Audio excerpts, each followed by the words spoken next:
One of the most interesting things about the One Piece card game is how well they've been able to distinguish different decks that actively use the same core. Case in point, the 5 purple Luffy decks. Purple Luffy, red purple Luffy, black purple Luffy, and the new green purple and blue purple Luffys. The 5 decks all make use of the same purple staples, the same 2k counters, and the same powerful event Gum Gum Giant as cornerstones of the strategy. Yet, when you play each of these decks, there's very little in their shared goals. Purple Luffy is built around rapid board building and maintaining a constant hand size. Black Purple Luffy is a late game combo deck focused on Gecko Moria and Dawn Mountain. Well, at least it was pre-ban list. I need to finish these scripts faster. Red Purple is an aggressive top-end spam deck. Green Purple Luffy is a board presence menace that throws out massive numbers and locks down an opponent's resources. Blue Purple Luffy is a defensive powerhouse with massive draw power, some of the best removal options in the game, and absurd defensive events. Each Luffy is distinct, fun, and competitively strong, even going on a year later for some of them. They all use their own gimmick-specific options and color-specific top-end, yet are facilitated by a few purple engine cards.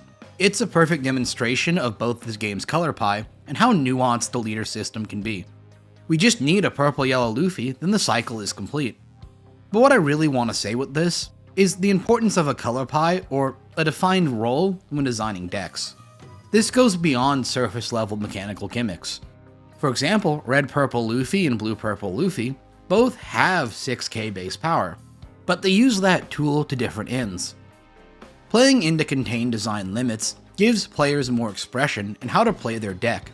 It does this by forcing trade-offs through tough macro level decisions. If you want to be able to always remove an opponent's options both late and early game, you'd best pick blue. But in doing so, you'll lose out on red's game finishers, or black's high utility recursion and combos. And even beyond that, it's balanced by limiting you to 4 or even 3 life. It's these trade-offs that allow every type of player to find a home in a deck that fits their playstyles and then rewards them for it. It's a stark contrast to resourceless games like Yu-Gi-Oh! We often see players having to commit half their deck to generic options regardless of the format. That wasn't very clear, let me rephrase that. In One Piece, your generic options facilitate individual strategies and really play into the leader and the color system.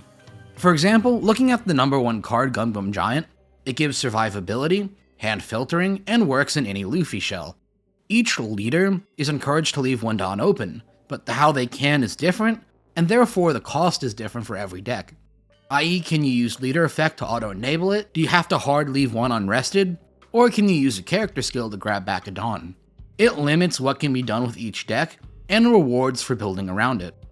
Giant also helps each color see specific top-end more consistently, which enables different color pie units to flex in. There's just going to be more room for cool options like Sanji, Turn Skip Luffy, or Gold Roger when you have hand filtering. Well, Giant is undoubtedly a very, very strong card, maybe even ban-worthy. It is an excellent example of what good power creep is supposed to do. It brings up other strategies and allows them to exist in new ways in the card game, and it doesn't overwrite deck building into one specific strategy. Each Luffy still has a very specific pool of cards that aren't really shared between them in most competitive builds. Even when they otherwise could, the restrictions of each color in the leader synergy means it's more worth it to play around the strengths of that leader. The defensive Straw Hat blockers are an example. Purple and red Luffy both make use of Nami for additional late game draw power, but red Luffy uses it mostly as just a blocker, but purple Luffy can combo it with other board spam.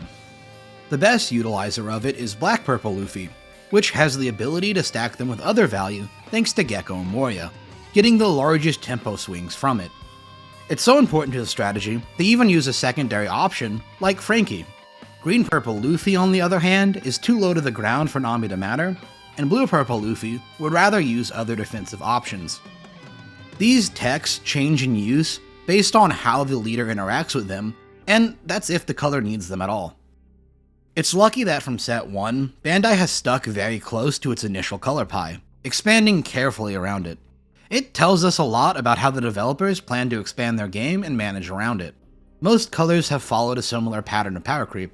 In OP1 they get their basics defined, in OP2 through 4 they got new mechanics and began to develop them.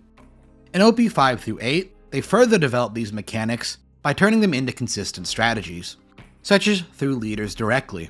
In OP 9 through 11, we've started to see permutations of previous themes and new pushed gimmicks.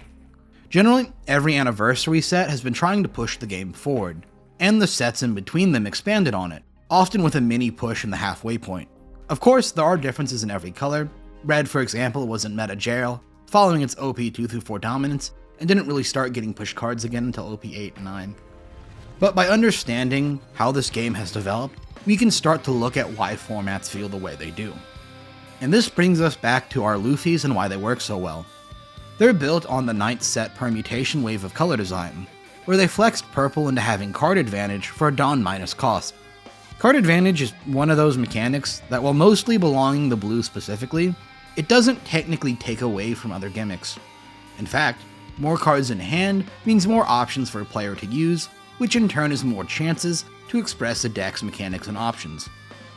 Thus, we get to our Gum Gum Giant card. It's more of a design to facilitate what each color and leader can do, instead of just spamming out the best generic options in purple.